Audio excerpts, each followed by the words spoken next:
Alright, good morning. How's everybody doing? Had to answer the phone call in the last one. It was a telemarketer trying to get me to change my Medicare plan to their plan. I don't even have Medicare. They're about 20 years too early. Anyway, so we're going to talk about a 1987 movie. Noticed all my movies are old, but, it fills up space and gives me something to do. It's a good movie. It's a romantic, drama, dancing, love film. It was done and it was come out in 1987, and we're calling it Dirty Dancing with Patrick Swayze and Jennifer Grey, Jerry Orbich,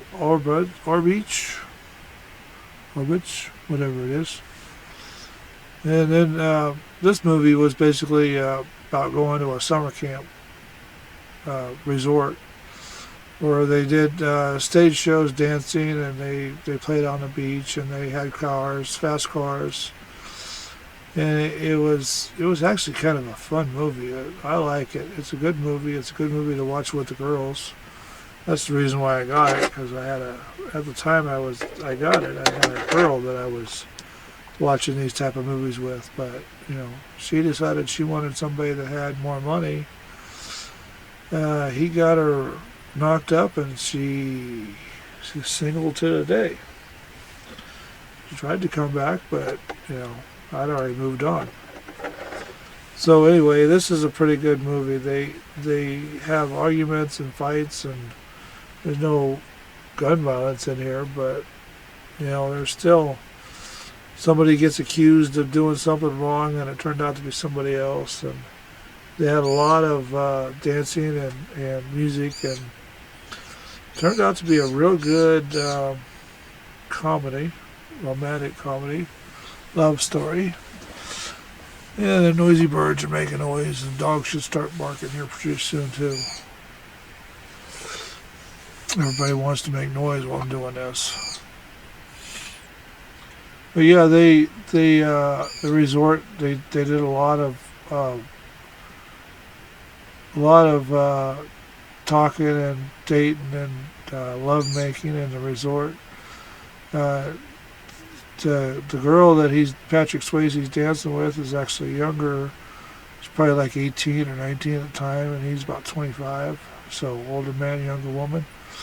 They were dancing. They had fun. It was a good thing, and Dad was against the whole relationship because he was trying to protect and trying to get somebody a scholarship, and he wanted his daughter to marry somebody better than just an entertainer. A poor boy, he wasn't rich at this time. And the soundtrack was actually good. They did a real good job with this movie, and I liked it.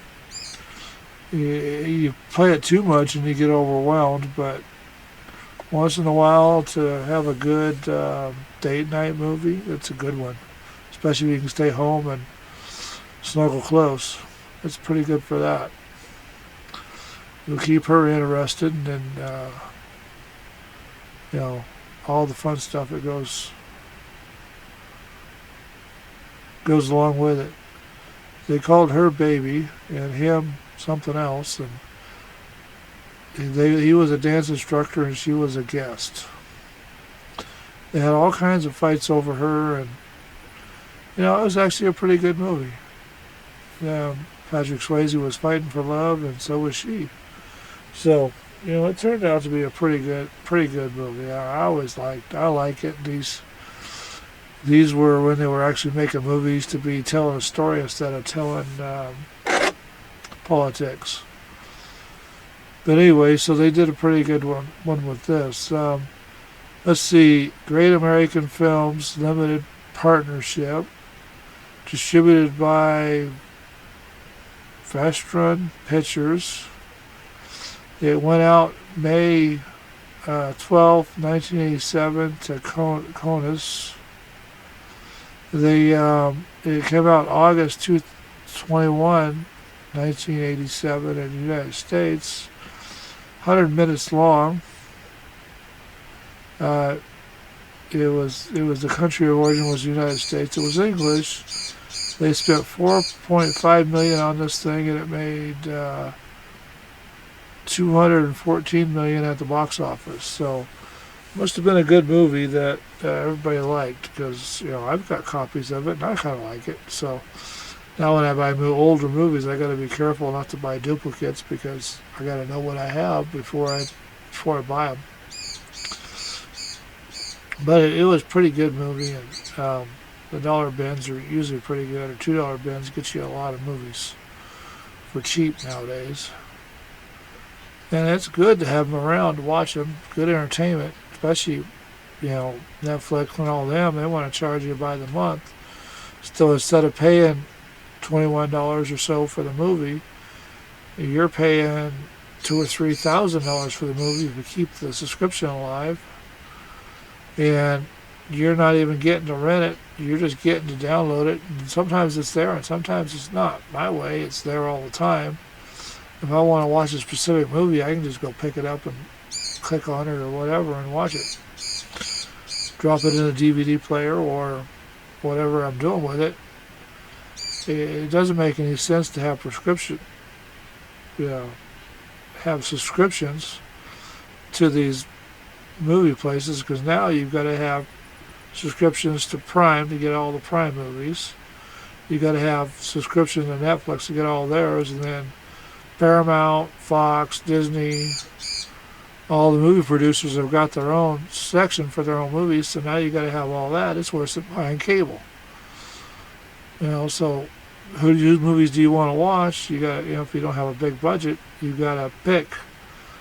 Now, if they keep putting them out in the box office and putting them out on DVD, you don't have to pick which theater you're watching, just which company you're watching it from. All you got to do is just go pick up the DVD if you want to see that movie, and then put it in the collection and watch it all the time. And have it there for you all the time. Once you pay for it, it's free. It'll pay for itself, considering what you would pay to watch that movie on a streaming service. Doesn't make any sense to me. Anyway, so y'all take care, be good, and we'll get off of this one and talk to you on the next one. Bye now.